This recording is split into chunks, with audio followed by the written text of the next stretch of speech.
there, and welcome to Simple Start Homeschooling, a step-by-step plan to support your homeschool adventure. My name's Kathy. And I'm Kathy's daughter, Laura. We homeschooled our 4 children, including my sweet Laura, over the course of 14 years. To get the homeschool ball rolling, this first lesson is going to address the question, am I qualified to do this? The short answer, absolutely yes. The rules around homeschooling vary by state, but at the time of recording this video, the highest qualification required in any state is that a parent or legal guardian has a high school education. Regulations aside, when my husband and I initially began discussing the possibility of taking our preschooler, 2nd, 4th, and 6th grader out of their private school, I was flooded with emotions of incompetence. I graduated from college. I just wasn't a very good student myself. So how could I possibly teach my own kids without failing them? I couldn't even get them to practice the piano. Laura? Not only did I have my own inner monologue of potential failure, but I worried that those around me, friends and extended family, would be questioning our decision and questioning my abilities. But here lies the truth. Those were messages from my emotional fears, my own insecurities of thinking that I wasn't smart enough to homeschool successfully. When the truth is that I have the tools to teach my kids in a way that would best fit our family and our family values right at my fingertips. So as my husband and I prayed together, we settled into the truth, and I slowly gained confidence and faith that I could do this and I could do it well. Besides, did I need to be an expert in every subject that my kids were learning? Spoiler alert, I didn't. I bought the answer book. The bottom line for us was this. No one on the planet loves our own kids as much as we do. And we wanted them to grow up with not only an excellent education that was tailored to their learning style and interests, but also infused with the kind of character we wanted to see them develop. We wanted to have extra opportunities in the day to model for them love, joy, peace, patience, kindness, goodness, faithfulness, gentleness, and self-control, so that living out this kind of character would actually become second nature to them. I was going into the 3rd grade when my parents decided to homeschool us. And at that point, all I knew was the flow and expectations of a private school. So when my parents decided to homeschool, I had some normal questions about seeing my friends, but I didn't really know what to expect. At that point, I had no idea what kind of learning style meshed with me, but I did know that I loved the idea of not doing traditional school every day, of having longer breaks, of homework happening during the day and not in the evening, of not needing an alarm clock. I was excited to try something new. There are just so many benefits to homeschooling. First of all, you know your own kids. You can tailor their education to the way that they will best learn. If you have multiple children, odds are they don't all have the exact same learning style, and you can adapt to meet them where they're at, so they can be the very most successful. I like structure, but more than that, I like knowing what's expected of me and when, so that I can get it done on my own terms.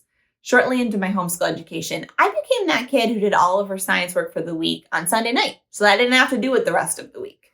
Or I would do all of my schoolwork by Tuesday night so I could spend the rest of the week doing whatever it was that I wanted, which was usually reading.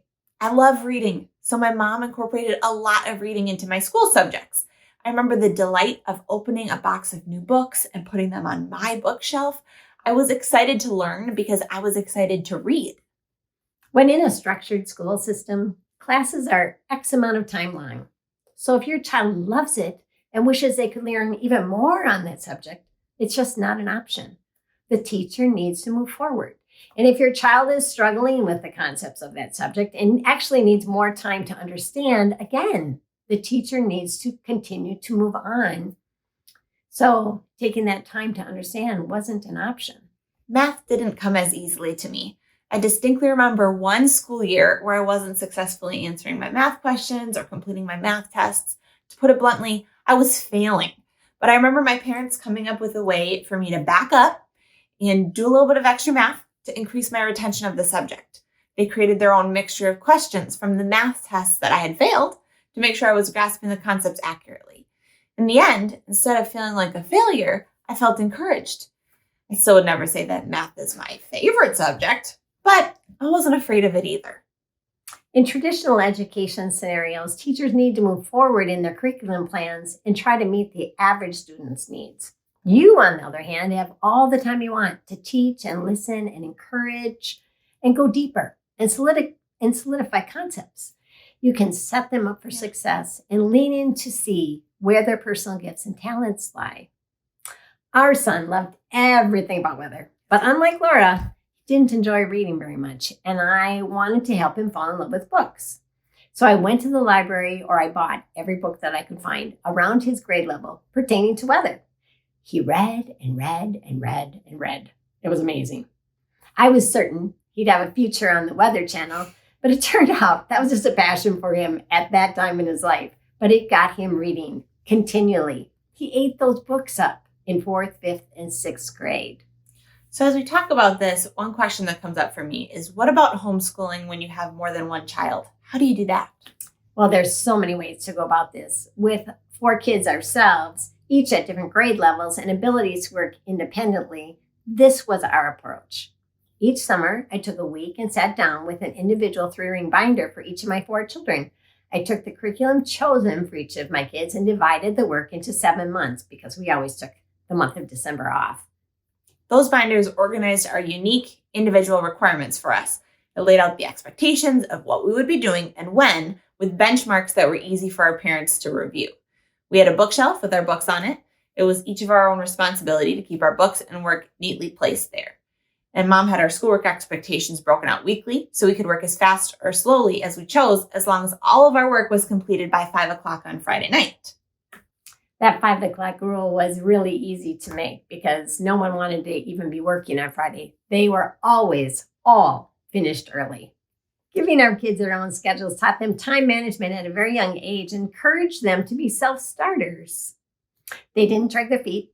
They knew what they had to do, and they knew that they'd have free time when their work was completed, which they then drove themselves to do. We were firm believers in letting kids be kids, and we encouraged them to wrap up all their schoolwork daily between 10 and 3. It was never a problem. Each child had a bin that their schoolwork was then placed in when it was completed. As I collected their work through the school year, I could easily find it to review then. This also allowed us to balance the varied requirements of each grade more easily.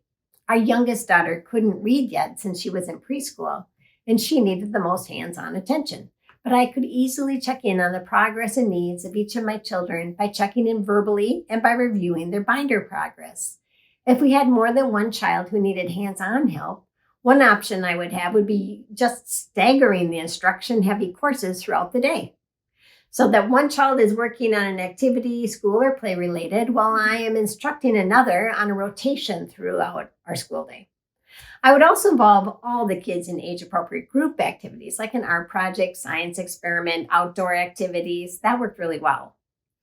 Some of those solutions will play into your personal homeschool style and the vibe that you want to have for your family. And we'll share more about homeschooling styles and scheduling in later lessons because you'll want to arrange your plans around that style. All right. So you've decided that you want to homeschool, or at least seriously are considering it. You recognize you can do this because you can. The next step is to get your family on the same page. With that, here are our recommendations. First, have a family meeting. Set up an atmosphere with good food, a special dessert, fun things to drink. We're a Christian family, so we began with a prayer. Let your family know your plans for just this next year. Let them know that you'll be taking this 1 year at a time to be certain it's working well for everyone. And talk about your family values. For example, we spoke of wanting to actually live more of life with our kids, to take them on adventures, to encourage and support them daily, have more opportunities to model good character for them, to have freedom with their learning styles and their time, and to support them with their dreams. Ask your kids how they feel about this decision. Are they willing to do this adventure with a good attitude? Share with them about some of the freedoms that homeschooling will bring. Your school day will be shorter, maybe 4 or 5 hours instead of 8 to 9. They'll have more time for their personal interests. You'll have more time together as a family, and so on. Let each of your kids have a voice about what they like about the plan and what they're concerned about. Give them permission to dream about what this could look like. Be positive and encouraging. One of your roles in this meeting is to be their greatest cheerleader. encouraging them that they can dream big and go after the desires of their heart. Next, we encourage you to choose your school name. When you fill out your school district forms for homeschooling, you will likely be asked your school name. This is different from creating a business. You don't need to file any additional formal documentation to make your school name official. When you go to theater productions, concerts, various field trips, you get to provide that school name. And having a school name entitles you to the same discount for field trip admittance than any other school would be given. So you should definitely ask for that school discount. Your school name will also be on your student's high school diploma. You can turn choosing your school name into a fun activity for your whole family. You can even hold a family vote if it's not unanimous. And if you want to add some extra school spirit to your homeschool, take some time to choose school colors, maybe even a mascot. Our kids have previously attended a school with uniforms, so for fun, we had sweatshirts made with our school name printed on them. It said, Family of Faith Academy. In summary, you can do this. Yes, you You are the most qualified person to see the potential in your child, to push them toward success and to tailor their education to best fit the person that they are. Get your family together, get on the same page, and dream together. Don't forget to check out the many downloads and resources we have available with this lesson, including a school spirit template, a top 3 family homeschool values template, notes pages for you to use as you watch these videos and make your own homeschooling plans, and many more. We'll see you in the next lesson where we talk about the rules involved in homeschooling. See you then.